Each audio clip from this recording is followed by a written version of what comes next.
Hi friends, मुझे उम्मीद है कि आप लोग अच्छे होंगे। आज मैं फिर आप लोग के लिए प्रश्नावली 7 निर्देशांक ज्यामिति यानी इंग्लिश में उसको बोलते हैं कोऑर्डिनेट ज्योमेट्री वाला चैप्टर लेकर आया हूं दोस्तों। क्वेश्चन नंबर 12 का तीसरा सवाल है। बिंदु दिया हुआ है 4,5, दूसरा बिंदु 7,6 और तीसरा है 4,3 और लास्ट वाला बिंदु है 1,4 से बनने वाले चतुर्भुज का प्रकार बताइए तथा कारण सहित बताइए। यानी जो चारों बिंदु हैं, किसी निर्देशांक दिए हुए हैं, किसी चारों बिंदु के निर्देशांक हैं, इनसे बताना है कि कौन सा चतुर्भुज बन रहा है। अगर बन रहा है तो कौन सा चतुर्भुज बन रहा है, कारण सहित बताइए। तो दोस्तों, यदि आप मेरा पिछला वीडियो नहीं देखे यानी प्रश्न नंबर 12 का पहला और दूसरा सवाल, तो सबसे पहले वो देख लीजिए पिछला वीडियो, फिर आज का तीसरा सवाल देखेंगे, प्रश्न नंबर 12 का तीसरा क्वेश्चन, तो बेहतर क्लियर समझ में आएगा। चलिए देखते हैं। तो ये दिया हुआ है बिंदु, तो माना बिंदु, चार बिंदु हैं ए, बी, सी तथा डी हैं। माना कौन कौन बिंदु हैं, ए, बी, सी तथा डी हैं। अर्थात ए का निर्देशांक,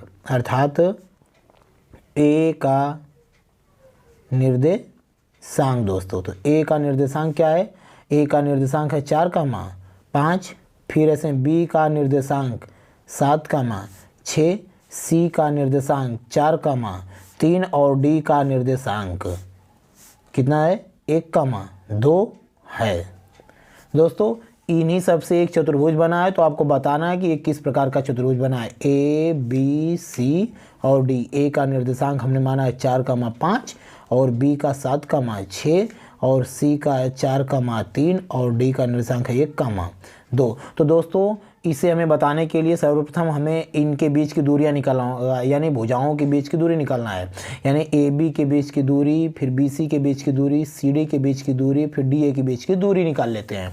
तो चलिए दोस्तों देख लेते हैं। तो लिखेंगे ए बी के बीच की दूरी। तो ए बी के बीच की दूरी वाला दोस्तों फार्मूला लगाएंगे। अंडर में x1 माइनस x2 का whole square plus y1 minus y2 का होल स्क्वायर।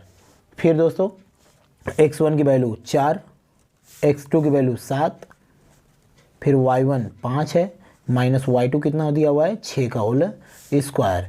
फिर अंडर में 4 में से 7 घटेगा -3 का स्क्वायर, फिर प्लस 5 में से 6 घटेगा -1 का स्क्वायर। तो माइनस का स्क्वायर दोस्तों प्लस हो जाता है, तो माइनस का स्क्वायर प्लस 9, 3 का स्क्वायर 9, 1 का स्क्वायर 1, यानी 9 1 10 हो गया दोस्तों।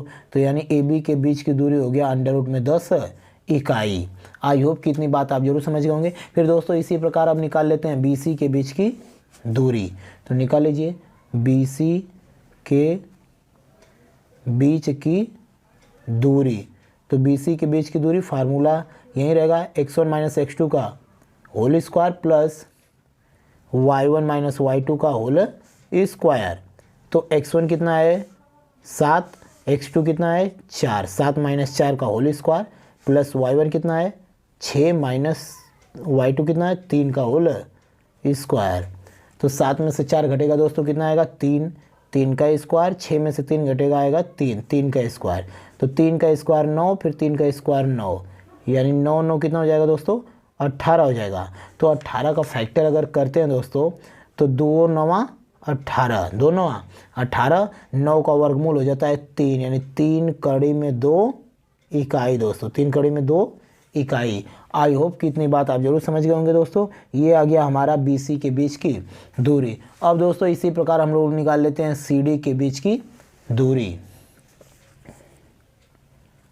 अब सी डी के बीच की दूरी, सी डी के बीच की दूरी, तो बीच की दूरी वाला फार्मूला यही रहेगा, x1 माइनस x2 का whole square plus y1 minus y2 का होल स्क्वायर।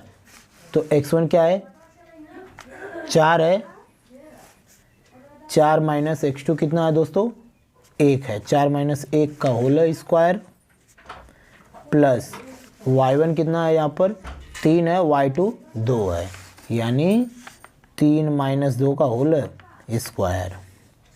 तो ये हो जाएगा 4 में से 1 घटेगा आएगा 3 और 3 में से 1 घटेगा आएगा 3 में से 2 घटेगा आएगा 1, यानी 3 का स्क्वायर 9, 1 का स्क्वायर 1, यानी अंडर रूट में कितना हो गया 10। तो अंडर रूट में आ गया 10 इकाई दोस्तों। ये आ गया सी डी के बीच की दूरी।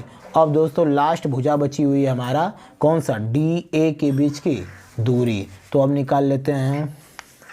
अब डी ए के बीच की दूरी बराबर, तो बीच की दूरी फार्मूला यही रहेगा x1 माइनस x2 का whole square plus y1 minus y2 का होल स्क्वायर दोस्तों। बस अब डी ए क्या है, डी में आप देख रहे हैं दोस्तों x1 का मान है 1, x2 का मान है 4, यानी अंडर रूट में 1 माइनस 4 का होल स्क्वायर प्लस y1 कितना दिया हुआ है, तो y1 दिया हुआ है 2 और y2 दिया हुआ है 5, यानी 2 माइनस 5 का होल स्क्वायर। ये हो जाएगा 1 में से 4 घटेगा आएगा माइनस 3 का स्क्वायर, 2 में से 5 घटेगा ये भी माइनस 3 का स्क्वायर, तो 3 का स्क्वायर 9 माइनस का स्क्वायर प्लस फिर 3 का स्क्वायर 9, यानी 9 9 18 हो गया दोस्तों। तो 18 का फैक्टर करेंगे तो 2 9 18, तो 9 का वर्गमूल हो जाता है 3 कड़ी में 2 इकाई। ये दोस्तों आप देख रहे हैं कि जितना BC के बीच की दूरी आया है उतना ही DA के बीच की दूरी आया है। तो चित्र में देख लीजिए BC के बीच की दूरी जितना आया हुआ है उतना DA के बीच की दूरी आया है, और AB के बीच की दूरी अंडर रूट में 10 आया है, तो CD के भी बीच की दूरी अंडर रूट में 10 आया, यानी आमने सामने की भुजा बराबर आ गई है। तो दोस्तों हम जानते हैं कि आमने सामने की भुजाएं कब बराबर होती हैं, या तो समांतर चतुर्भुज होता है तब, या तो आयत होता है तब। आयत में भी आमने सामने की भुजा बराबर होती है और समांतर चतुर्भुज में भी होती है, लेकिन अंतर क्या होता है दोनों में कि आयत अगर होगा तो उसके बिकड़ बराबर होंगे, यानी BD के बीच की दूरी जितना होगा बिकड़ उतना ही AC के बीच की दूरी होगा। या अगर आयत नहीं होगा, अगर समांतर चतुर्भुज होगा तो दोनों बिकड़ अलग अलग होते हैं, यानी BD के बीच की दूरी कुछ और आएगा और AC के बीच की दूरी कुछ और आएगा, तब ये समांतर चतुर्भुज बन जाएंगे। तो चलिए दोस्तों चेक कर लेते हैं इसको कि है क्या। तब अब निकाल लेते हैं बिकड़ AC के बीच की दूरी। तो चलिए निकाल लेते हैं बिकड़, अब बिकड़ AC के बीच की दूरी। तो AC के बीच की दूरी फार्मूला यही रहेगा x1 माइनस x2 का whole square plus y1 minus y2 का होल स्क्वायर। तो A और C, तो AC में आप देखेंगे कि x1 कितना है, तो x1 है 4, x2 है 4, यानी 4 माइनस 4 का होल स्क्वायर प्लस, अब आप देख रहे हैं y1 कितना दिया हुआ है 5, y2 दिया हुआ है 3, यानी 5 माइनस 3 का होल स्क्वायर। तो 4 में से 4 घटेगा आएगा 0, 5 में से 3 घटेगा आएगा 2, यानी 2 का स्क्वायर अंडर रूट में 4, 4 का वर्गमूल होता है कितना 2, 4 का वर्गमूल कितना होता है 2 इकाई आ गया दोस्तों, ये 2 इकाई, यानी बिकड़ AC की लंबाई आ गई अंडर रूट में 4 आया था तो उसका मान आ गया 2 इकाई। अब दोस्तों इसी प्रकार बिकड़ BD के बीच की दूरी हम निकाल लेते हैं। बिकड़ BD के बीच की दूरी, तो BD के बीच की दूरी कितना आएगा, x1 माइनस x2 का whole square y1 minus y2 का होल स्क्वायर वाले फार्मूले पर रख देते हैं, अभी पता चल जाएगा कितना आता है। तो x1 कितना है दोस्तों BD में, तो BD में आप देख रहे हैं कि 7 है x1, x2 है 1, यानी 7 माइनस 1 का होल स्क्वायर प्लस y1 कितना दिया हुआ है, तो y1 आप देख रहे हैं कि दिया हुआ है 6, y2 दिया हुआ है 2, यानी 6 माइनस 2 का होल स्क्वायर।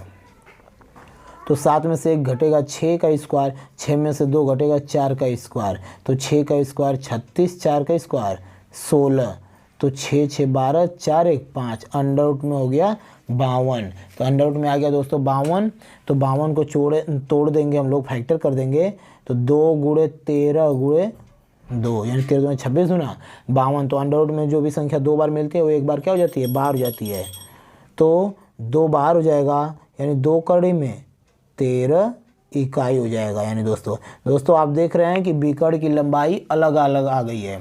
आमने सामने की भुजा की लंबाई तो बराबर थी, जितना AB के बीच की दूरी था उतना CD के बीच की दूरी था, जितना BC था उतना ही DA था, लेकिन बिकड़ अलग अलग आ गया। तो दोस्तों ऐसा किस कंडीशन में होता है, जब समांतर चतुर्भुज होता है तब, क्योंकि समांतर चतुर्भुज की आमने सामने की भुजाएं बराबर तथा बिकड़ अलग अलग होते हैं। अतः दोस्तों उपरोक्त से स्पष्ट है कि तो आप देख रहे हैं उपरोक्त से स्पष्ट है कि ए बी बराबर दोस्तों आया हुआ है सी डी तथा डी ए के बीच की दूरी बराबर है बी सी के बीच की दूरी। ये तो आमने सामने भुजाओं के बीच की दूरी बराबर हो गई, यानी आमने सामने भुजा बराबर हो गई, तथा बिकर्ण A C not equal to B D है, अर्थात बिकर्ण समान नहीं है, अर्थात बिकर्ण समान नहीं है। अतः जो ये बिंदु हैं किस चतुर्भुज के निर्देशांक है? अतः दिए गए बिंदु एक समांतर चतुर्भुज के निर्देशांक हैं, अर्थात ए बी सी डी एक कैसा चतुर्भुज हो गया? समांतर चतुर्भुज है दोस्तों, समांतर चतुर्भुज है। ये हो गया दोस्तों real answer, real proof. I hope कि इतनी बात आप जरूर समझ गए होंगे दोस्तों। चलिए दोस्तों देखते हैं क्वेश्चन नंबर नेक्स्ट यानी 13।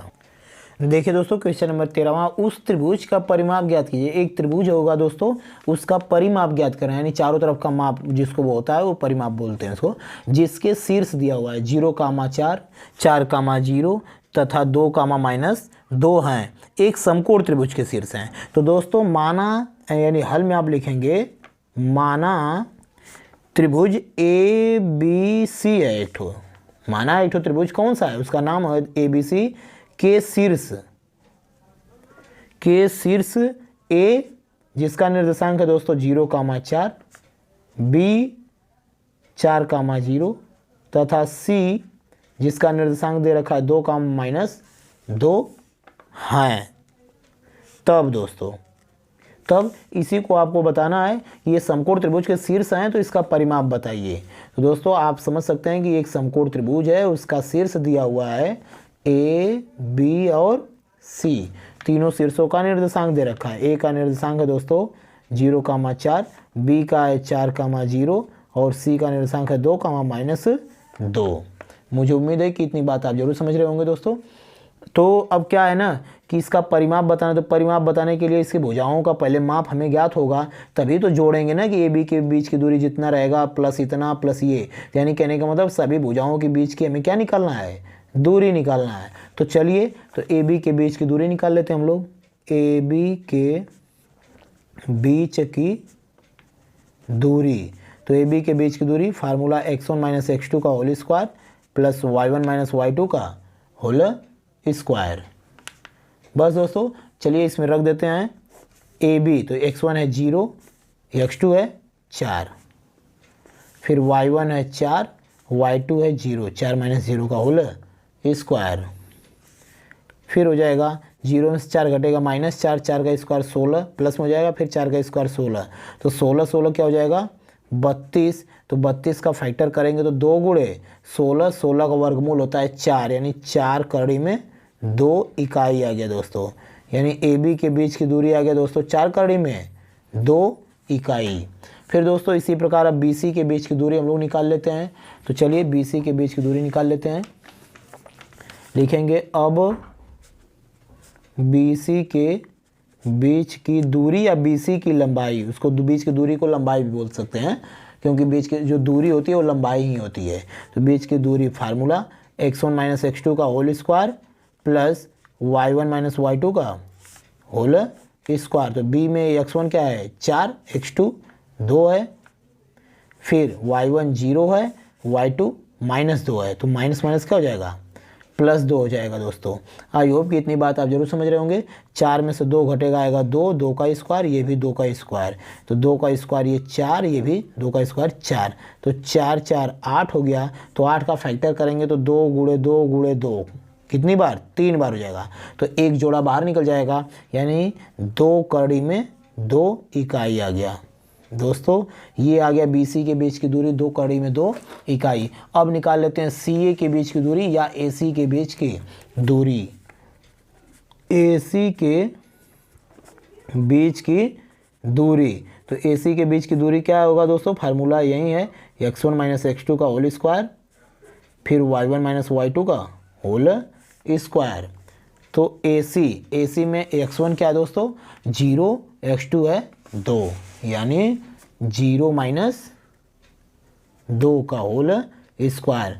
फिर y1 कितना है दोस्तों, तो y1 आप देख रहे हैं कि 4 है, y2 है माइनस 2, यानी 4 माइनस 2 है। तो माइनस माइनस क्या हो जाएगा +2, बस ये माइनस का स्क्वायर प्लस हो जाएगा, 2 का स्क्वायर 4, 4 2 6, 6 का स्क्वायर 36, यानी 36 4 40। तो 40 का फैक्टर करेंगे तो 8 पचे 40, यानी 2 दूना के 4 दूना के 8 पचे 40। तो जो जोड़ा मिलेगा वो बाहर हो जाएगा, यानी 2 कड़ी में 2 पचे 10 बच जाएगा, यानी 2 कड़ी में 10 इकाई, 2 कड़ी में 10 इकाई हो गया दोस्तों AC के बीच की दूरी। तो दोस्तों तीनों भुजाओं के बीच की दूरी आ चुका है, AB के बीच की दूरी, BC के बीच की दूरी और CA के बीच की दूरी आ चुका है। तो बस परिमाप निकालना है, तो तीनों भुजाओं के बीच की दूरी को क्या करेंगे, जोड़ देंगे। अब त्रिभुज ABC का परिमाप बराबर AB के बीच की दूरी प्लस BC के बीच की दूरी प्लस CA के बीच की दूरी। तो AB के बीच की दूरी कितना आया हुआ है 4 कड़ी में 2, प्लस BC के बीच की दूरी 2 कड़ी में 2, और CA के बीच की दूरी 2 कड़ी में 10। तो ये हो गया 4 2 कितना हो गया 6 कड़ी में 2, और प्लस ये 2 कड़ी में 10, ज्यों का त्यों रह जाएगा ऐसे ही।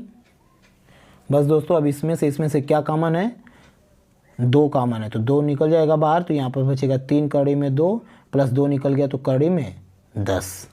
ये आ गया दोस्तों ABC का परिमाप, यानी इतना इकाई हो गया। ये हो गया दोस्तों 2 कॉमन हो गया, तो ये बचेगा 3, यहाँ पर 2 निकल गया तो कड़ी में 10, इतना इकाई हो गया। ये हो गया आपका रियल आंसर दोस्तों। मुझे उम्मीद है कि इतनी बात आप जरूर समझ गए होंगे। दोस्तों आज के लिए इतना ही, कल मिलते हैं नेक्स्ट वीडियो में नेक्स्ट क्वेश्चन के साथ। Thank you for watching this video.